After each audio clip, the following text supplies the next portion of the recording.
Most welcome ध्रुव defence अड्डा। आज हम मोर वंश के बारे में पढ़ेंगे।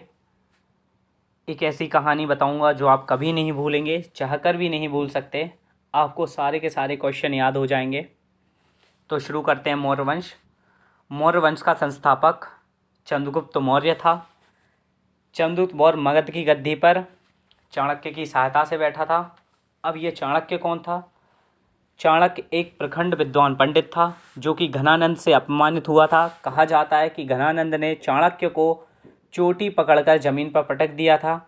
तब चाणक्य ने वहीं भरी सभा में यह प्रतिज्ञा ली थी कि जब तक वह घनानंद का सर्वनाश नहीं कर देता, जब तक वह नंद वंश को ख़त्म नहीं कर देता, तब तक वह चैन की सांस नहीं लेगा और तब तक अपनी चोटी को नहीं बांधेगा। फिर वहाँ से चाणक्य निकल जाते हैं और एक कुशल व्यक्ति की तलाश करने लगते हैं। कुछ दिनों बाद, कुछ समय बाद चाणक्य जंगल में घूम रहे होते हैं। तभी वहाँ पर कुछ बच्चे खेल खेल रहे होते हैं। उस खेल का नाम राजकीलम है। जब बच्चे राजकीलम खेल रहे होते हैं तो वहाँ पर एक पिंजरा होता है। उस पिंजरे में एक मोम का शेर होता है। उस मोम के शेर को पिंजरे में बंद किया हुआ होता है। तब वहाँ एक व्यक्ति कहता है कि जो कोई इस शेर को पिंजरे को बिना हाथ लगाए निकाल देगा, उसको वह बहुत बुद्धिमान समझेगा। है कोई ऐसा जो इस पिंजरे को बिना हाथ लगाए शेर को बाहर निकाल सकता है? तभी सभी बच्चों ने अपने हाथ खड़े कर दिए। तभी वहीं से एक 16-17 साल का एक युवा लड़का निकलता है जिसका नाम चंद्रगुप्त मौर्य है। उसने कहा कि हाँ, वह ऐसा कर सकता है। तो सभी लोग अचंभित हो गए। तो उन्होंने कहा, करके दिखाओ। तब चंद्रगुप्त मौर्य ने एक मसाल जलाई और मसाल जलाकर उस पिंजरे को गर्म किया दूर से ही। जब पिंजरा गर्म हुआ तो वह मोम का शेर पिघलकर बाहर निकल गया। सभी लोग उसकी बुद्धिमत्ता से बहुत प्रभावित हुए। वहीं चाणक्य इस खेल को देख रहे थे। जब चाणक्य ने उसकी बुद्धिमत्ता को देखा तब चाणक्य समझ गया कि हाँ, यह व्यक्ति है जिसे वह राजा बना सकता है। तभी चाणक्य ने चंद्रगुप्त मौर्य का नाम पता चलाया। उसके बाद वह उसके पालनहार के पास पहुंचा और चंद्रगुप्त मौर्य को 1000 कांसार पड़ में खरीद लिया। कांसार पद उस समय मौर्य युग में चांदी के सिक्के कहलाते थे। 1000 चांदी के सिक्कों में चंद्रगुप्त मौर्य को खरीद कर ले आए और तक्षशिला ले गए। तक्षशिला में उन्होंने चंद्रगुप्त मौर्य को युद्ध कला सिखाई, युद्ध नीतियाँ सिखाई और सभी युद्धों से भली भांति परिचित करवा दिया। उसके बाद सेना बनाई। फिर उसके बाद चंद्रगुप्त मौर्य और चाणक्य ने घनानंद पर आक्रमण भी किए, लेकिन बहुत बार हारने के बाद चंद्रगुप्त मौर्य और चाणक्य परेशान हो गए। फिर एक बार वह पंडित का वेश धारण करके पाटलिपुत्र पहुँचे जहाँ घनानंद का शासन था। वहीं उन्होंने देखा कि एक माँ अपने बच्चे को मालपुआ खिला रही है। वह देखते हैं कि वहाँ पर वह बच्चा मालपुआ को बीच में उंगली फंसाकर खाता है तो वह जल जाता है। तभी उसकी माँ कहती है कि तू तो चाणक्य और चंद्रगुप्त मौर्य हो रहा है, बीच से ना खाकर किनारे से खा। किनारे से खाएगा तो बीच में भी खा लेगा धीरे धीरे। तब चंद्रगुप्त मौर्य और चाणक्य को अपनी गलती का एहसास हुआ और वह वहाँ से लौट आए। लौटने के बाद उन्होंने घनानंद का एक अमात्य जिसका नाम राक्षस था, उस राक्षस को खरीद लिया। उस राक्षस को खरीदने के बाद उसका नाम उसी के नाम पर कुछ मुद्राओं में खरीदने के बाद उसी के नाम पर एक बुक लिखी गई जिसका नाम था मुद्रा राक्षस। उसके बाद जब अमात्य को खरीदने के बाद फिर चंद्रगुप्त मौर्य और चाणक्य ने घनानंद पर आक्रमण किया और घनानंद पर आक्रमण करने के बाद घनानंद को हरा दिया और पाटलिपुत्र पर अधिकार कर लिया, जिसका सबसे प्रामाणिक स्रोत है चाणक्य का लिखा हुआ अर्थशास्त्र। अर्थशास्त्र राजनीति से संबंधित है, जिसको कि कौटिल्य ने लिखा। अब चाणक्य का कौटिल्य नाम कैसे पड़ा? क्योंकि वह कूटनीति में सबसे ज़्यादा माहिर थे, इसलिए उनका नाम पड़ा कौटिल्य। और चाणक्य इसलिए पड़ा क्योंकि वे चाणक्य वंश में जन्मे हुए थे, इसलिए वह चाणक्य हो गए। इनके और भी नाम हैं, जैसे विष्णुगुप्त और द्विजसव, यह इनके उपनाम हैं, तो इन्हें ध्यान रखना।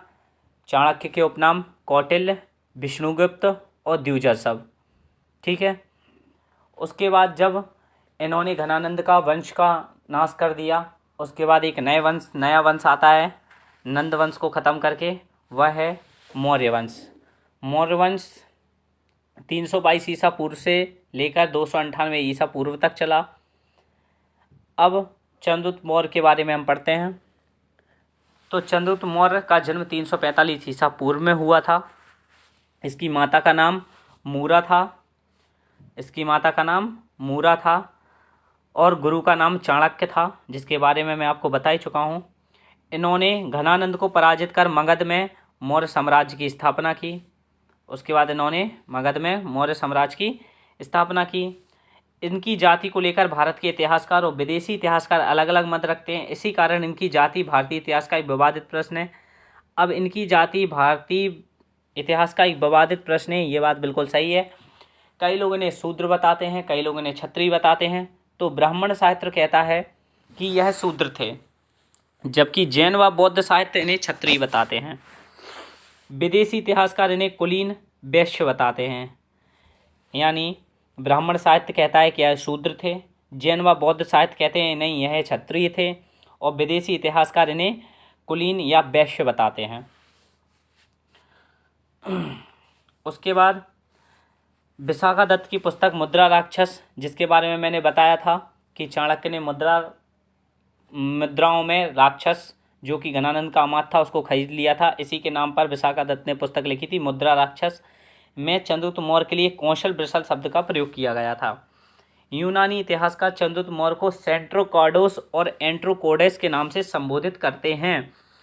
अब वेरी इंपॉर्टेंट बात यह आती है कि सेंट्रोकोडस और एंट्रोकोडस, ठीक है, ये चंद्रगुप्त मौर्य के उपनाम हैं, सेंट्रोकोडस और एंट्रोकोडस।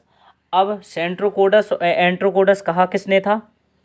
सबसे पहले आता है सेंट्रोकोडस। तो सेंट्रोकोडस जो कहा था वो कहा था अपने स्ट्रैबो ने, ध्यान रखना, स्ट्रैबो के बाद जस्टिन और एरियन ने इन्होंने क्या कहा था? सेंट्रोकोडस कहा था। और एंट्रोकोडस किसने कहा था? तो एंट्रोकोडस कहा था एपियन और प्लूटार्क ने एपियन और प्लूटार्क ने इनको क्या बोला था? एंट्रोकोडस कहा था। तो ये जो विदेशी यूनानी थे ये इसको एंट्रोकोडस कहते थे।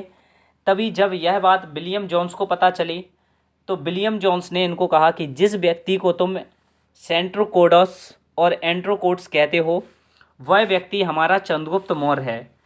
तो चंद्रगुप्त मौर्य के बारे में सबसे पहले चंद्रगुप्त मौर्य पहचान किसने करवाई थी? वो करवाई थी विलियम्स जोन्स ने। ध्यान रखना, विलियम्स जोन्स ने सबसे पहले चंद्रगुप्त मौर्य से पहचान करवाई थी यूनानियों की कि जिसको तुम सेंट्रोकोडस और एंट्रोकोडस कहते हो वह हमारा चंद्रगुप्त मौर्य है। तो चंद्रगुप्त मौर्य को विलियम जोन्स ने पहचान कराई थी यूनानियों से, ठीक है।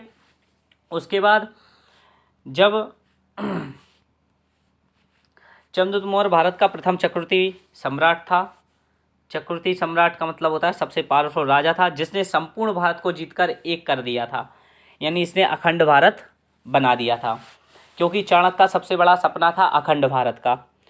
उसके बाद चंद्रगुप्त मौर्य ने अपने गुरु विष्णुगुप्त अथवा चाणक्य कौटिल्य की सहायता से नंदवंश के अंतिम शासक घनानंद को, वेरी इंपॉर्टेंट, विष्णुगुप्त अंतिम शासक घनानंद को हराकर 322 ईसा पूर्व में मौर्य साम्राज्य की स्थापना की। चंद्रगुप्त मौर्य की चंद्रगुप्त संज्ञा का प्राचीनतम अभिलेखीय साक्ष्य रुद्रदामन अभिलेख से प्राप्त होता है। ठीक है, आगे चलते हैं। फिर क्या हुआ? मगध के राज्य सिंहासन में बैठकर चंद्रगुप्त ने एक ऐसे साम्राज्य की नींव डाली जो संपूर्ण भारत में फैला हुआ था। यानी उस समय चंद्रगुप्त मौर्य से ज़्यादा ताकतवर राजा कोई नहीं था।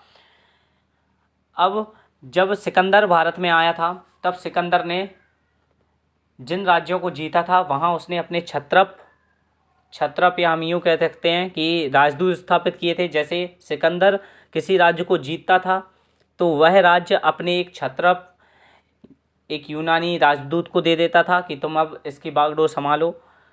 ठीक है, तो चंद्रगुप्त मौर्य ने उन यूनानियों को हराकर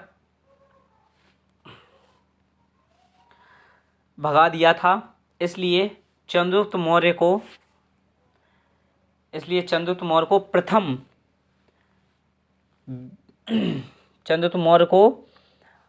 प्रथम विदेशियों से मुक्तिदाता कहा जाता है। प्रथम मुक्तिदाता किसे कहा जाता है? प्रथम मुक्तिदाता। इन्हें किसने भगाया था? यूनानियों को भगाया था, जो कि सिकंदर ने अपने छत्रप के रूप में तैनात किए थे। तो प्रथम विदेशी मुक्तिदाता के रूप में चंद्रगुप्त मौर्य को जाना जाता है। ठीक है, तो प्रथम विदेशी मुक्तिदाता यानी प्रथम व्यक्ति जिसने विदेशियों को भगाया था, तो वो चंद्रगुप्त मौर्य थे। उसके बाद चंद्रगुप्त मौर्य के विषय में प्लूटार्क कहता है कि चंद्रगुप्त मौर्य ने 6 लाख की सेना लेकर संपूर्ण भारत पर अधिकार कर लिया था। इसको लेकर प्लूटार्क नाम का एक यूनानी है, वो कहता है कि चंद्रगुप्त मौर्य ने अपनी 6 लाख की सेना लेकर पूरे भारत को रौंद दिया था, मतलब पूरे भारत पर अधिकार कर लिया था। ये किसने कहा था? प्लूटार्क ने कहा था। उसके बाद चंद्रगुप्त मौर्य ने उत्तरी पश्चिम भारत को सिकंदर एवं उत्तराधिकारियों से मुक्त कर दिया। चंद्रगुप्त मौर्य ने नंद वंश का उन्मूलन किया। ये मैं बता चुका हूँ, चंद्रगुप्त मौर्य ने नंद वंश को नष्ट किया था और सिकंदर के उत्तराधिकारी जो भी क्षत्रप थे उनको भगाया था। इसलिए चंद्रगुप्त मौर्य को प्रथम मुक्तिदाता कहा जाता है। चंद्रगुप्त मौर्य ने सेल्यूकस को पराजित कर संधि के लिए विवश कर दिया। अभी क्या हुआ? जब सिकंदर मर गया, उसके मरने के बाद उसका जो राजदूत था सेल्यूकस निकेटर। अब सिकंदर किसका राजदूत था? तो सिकंदर जो था वो अरस्तु का शिष्य था और सिकंदर का राजदूत जो था वो था सेल्यूकस निकेटर। अब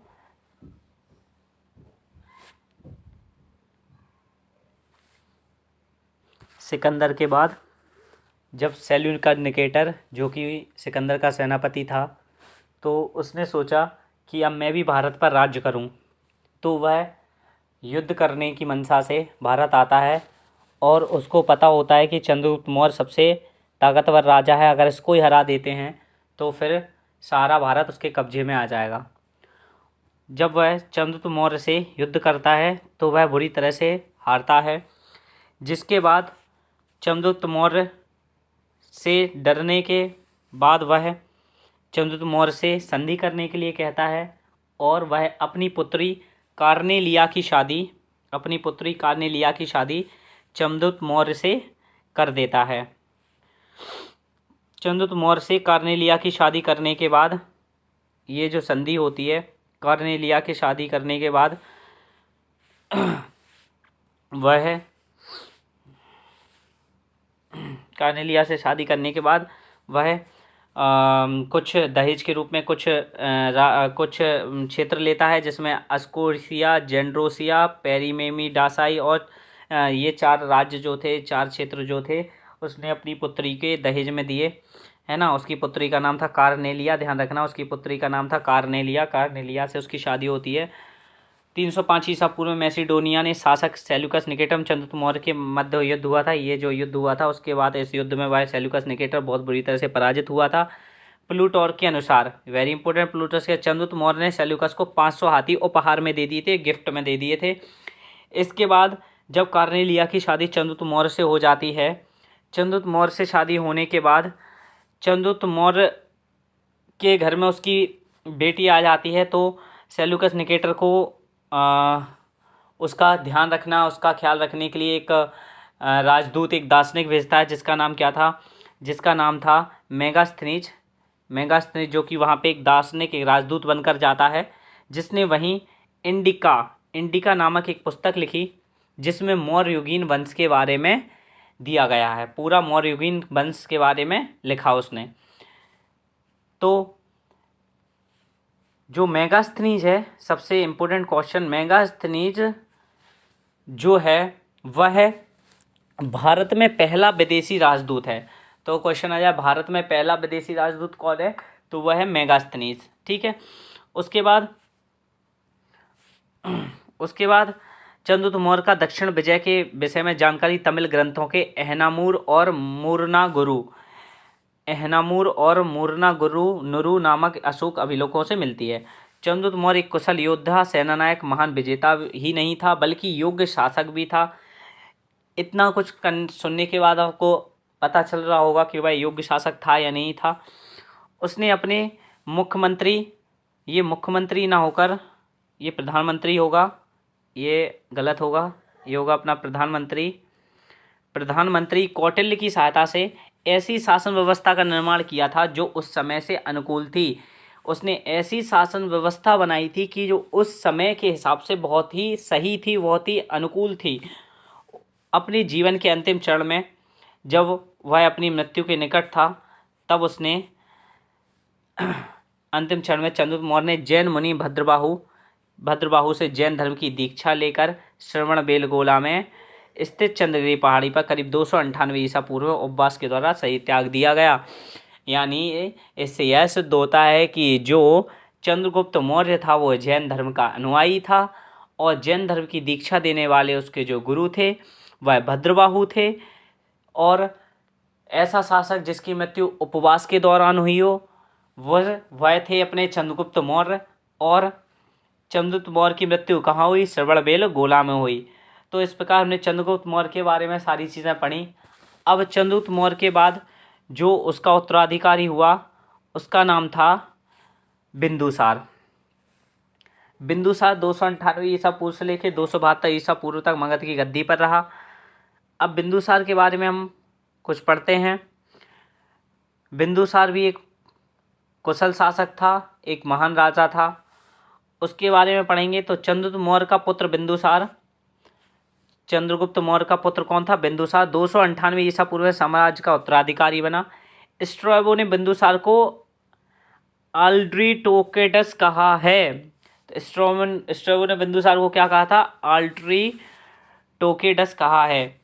प्लीट ने बिंदुसार का, ये प्लीट थे जिनने अमित्रघात अर्थात शत्रुओं का नाश करने वाला बताया। Very important. बिंदुसार ने अपने पिता द्वारा जीते गए क्षेत्रों की पूर्ण रूप से सुरक्षित बनाए रखा।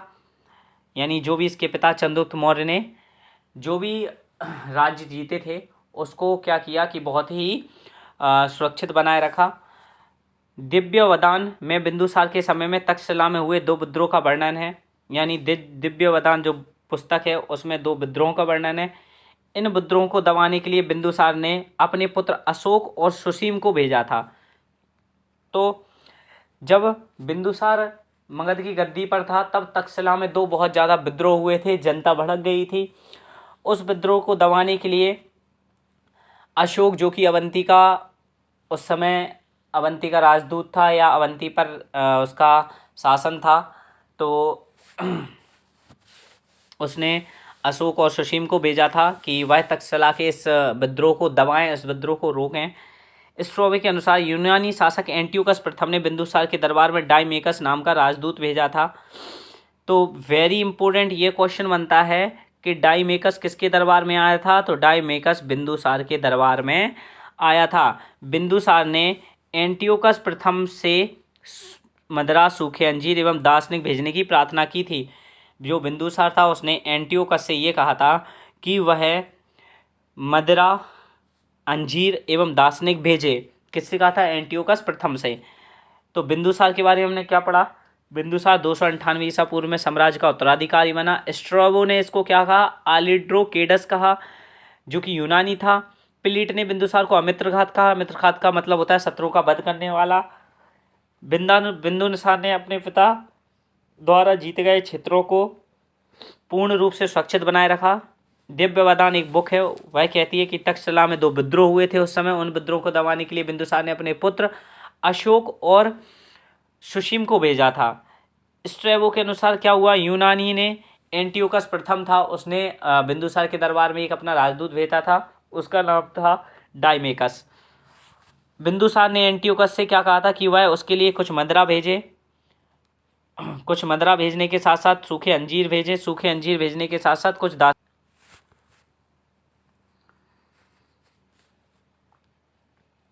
बिंदुसार के समय में मिस्र के राजा फिलडेल्फस टॉलमी द्वितीय ने पाटलिपुत्र में डायनोसियस नामक एक राजदूत भेजा था। अब जो डायनोसियस आया था वह आया था अशोक के दरबार में। अब अशोक जो हुआ वह बिंदुसार का उत्तराधिकारी हुआ। तो अशोक के बारे में सबसे ज़्यादा ज़रूरी बात यह है कि बिंदुसार जो था उसके 101 पुत्र थे। बिंदुसार के 101 पुत्र थे। 101 पुत्रों में से जो अशोक था उसने अपने 99 भाइयों को मारकर मगध की गद्दी पर साम्राज्य किया था। एक भाई जो कि उससे छोटा था तिष्य, उसको छोड़कर सभी 99 भाइयों को मारकर मगध की गद्दी पर बैठा था। कहा जाता है कि बिंदुसार का जो पुत्र अशोक था, अशोक बहुत ही कुरूप था, बहुत ही कुरूप और निर्दयी। एक बार अशोक महल से गुजर रहा होता है, वहाँ पर कुछ रानियाँ बैठी हुई हैं, तो वो रानियाँ अशोक की कुरूपता को देखकर, उसकी बदसूरती को देखकर हंस जाती है। उनमें से एक रानी हंसती है, उन रानियों को देखकर बाकी सभी जो कि 500 रानियाँ थीं हंस देती हैं। जब अशोक उनको हंसते हुए देखता है खुद पर, तो 500 रानियों के सर कलम कर देता है। इतना क्रूर था, क्रूर होने के साथ साथ बदसूरत था।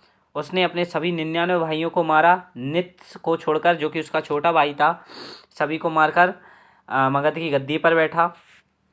ये अशोक के बारे में था। उसके बाद बिंदुसार की मृत्यु के उपरांत अब अगर क्वेश्चन ऐसा आ जाए कि ये जो बिंदुसार था वह किस संप्रदाय को मानता था। चंद्रगुप्त मौर्य तो जैन धर्म को मानता था, तो बिंदुसार किसको मानता था, तो बिंदुसार जो मानता था वो मानता था आजीवक संप्रदाय को। किसको मानता था, आजीवक संप्रदाय को, आजीवक संप्रदाय को मानता था। ठीक है, बिंदुसार आजीवक संप्रदाय को मानता था। उसके बाद आया अशोक। अब अशोक के बारे में मैं बता चुका हूँ। बिंदुसार की मृत्यु के उपरांत अब अशोक जो बैठा 273 ईसा पूर्व से लेकर 232 ईसा पूर्व तक बैठा। ठीक है, बिंदुसार की मृत्यु के उपरांत अशोक विशाल मौर्य साम्राज्य की गद्दी पर बैठा। वैसे तो अशोक 273 ईसा पूर्व में ही मगध की सिंहासन पर बैठ चुका था, परंतु वह करीब 4 वर्ष की सत्ता का संघर्ष कर अशोक का विधिवत राज्याभिषेक 269 ईसा पूर्व में हुआ था। मतलब क्या हुआ, वैसे तो अशोक 273 में ही मगध के राज सिंहासन पर बैठ चुका था, लेकिन अभी उसका संघर्ष चल रहा था उसके भाइयों से। तो अपने भाइयों से संघर्ष से निपटकर अपने सभी भाइयों को मारकर 4 साल बाद वह विधिवत राज्याभिषेक करवा के मगध की गद्दी पर 269 ईसा पूर्व में बैठा था।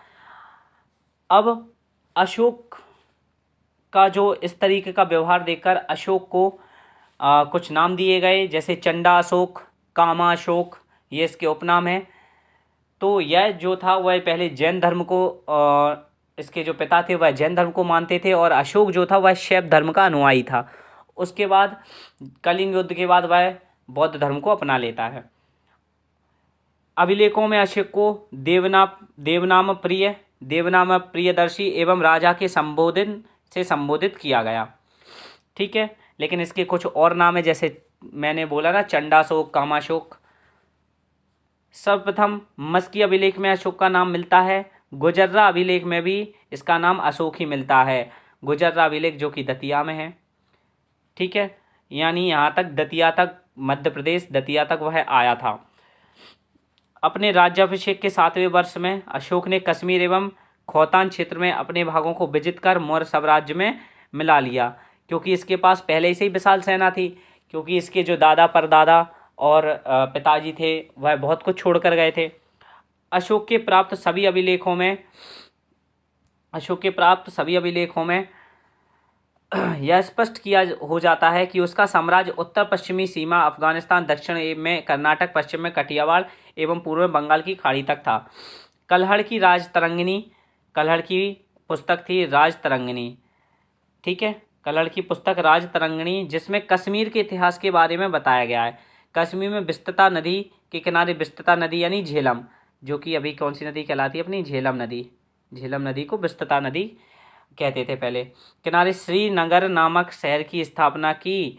वेरी वेरी इंपॉर्टेंट, श्रीनगर को किसने बसाया, श्रीनगर को अशोक ने बसाया। और नेपाल में ललित पत्तन नगर बसाया।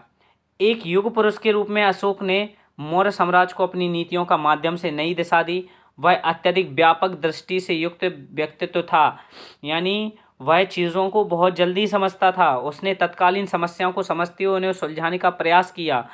उसका धम्म एवं अन्य नीतियाँ आज भी उतनी प्रशासनिक हैं जितना तत्कालीन समय में थी। उसकी जो धम्म नीतियाँ हैं वह आज भी उतनी प्रचलित हैं, उतनी तारीफ योग्य हैं जो उस समय में थी।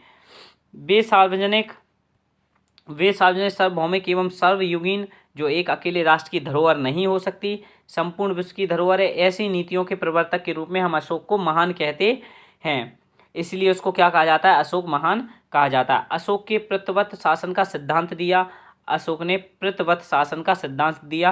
कल्याण, जो कि लोक कल्याण राज्य का सबसे महत्वपूर्ण उद्देश्य बनेगा। कौटिल्य के लोक कल्याण के आदर्श से आत्मसात किया, यानी कौटिल्य का जो लोक कल्याण के आदर्श थे उसने उनको माना, किसने, अशोक ने। वृक्षारोपण, कृषि, सिंचाई, सार्वजनिक निर्माण आदि कार्य करवाए। रोजगार में सुधार किए। उसके बाद रोजगार में सुधार करने के बाद आर्थिक एवं आधारभूत संरचना में व्यापक सुधार हुआ एवं राज्य को आर्थिक व सामाजिक रूप से मजबूत बनाया, जो कि आज भी प्रशंसक है। अशोक ने धम्म का प्रतिपादन करके राजा, प्रजा एवं नौकरशाही हेतु संविदा तैयार की। सामाजिक, राजनीति, आर्थिक एवं सांस्कृतिक एकता व विकास को बढ़ावा दिया। उसका उद्देश्य राष्ट्र निर्माण करना था। अशोक का उद्देश्य क्या था, राष्ट्र निर्माण करना था। अशोक एकमात्र ऐतिहासिक शासक हुआ जिन्होंने प्रजा से प्रत्यक्ष संपर्क किया, वेरी इंपॉर्टेंट।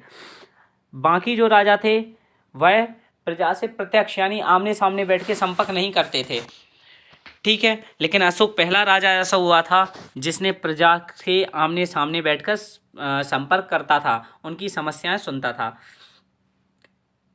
इस हेतु अशोक ने धम्म यात्राएं की एवं प्रतिवेदकों आदि अधिकारियों को नियुक्तियां की। भौतिक संस्कृति के प्रचार प्रसार एवं शांतिपूर्ण सह अस्तित्व के लिए अपने समाज के कमजोर वर्गों की गतिशीलता प्रदान की। भूमि कृषि का विस्तार किया तथा युद्ध बंदियों आदि को वनों में वन व खानों में लगा दिया। मतलब क्या हुआ, मतलब ये हुआ कि इसने क्या किया कि जो भी कमज़ोर वर्ग होते थे, जो भी उस टाइम जो बहुत कमज़ोर होते थे, उनको गतिशीलता दी और कृषि भूमि का विस्तार किया, यानी जो भी भूमि फालतू थी उसको कृषि में लगाया कि इस पर कृषि होना चाहिए। और जो भी युद्ध में जो बंदी होते थे उन बंदियों पर प्रताड़ित ना करके, उन बंदियों को प्रताड़ित ना करके वनों एवं खानों में लगा दिया, जैसे कोयले की खानों इनमें लगा दिया काम करने के लिए।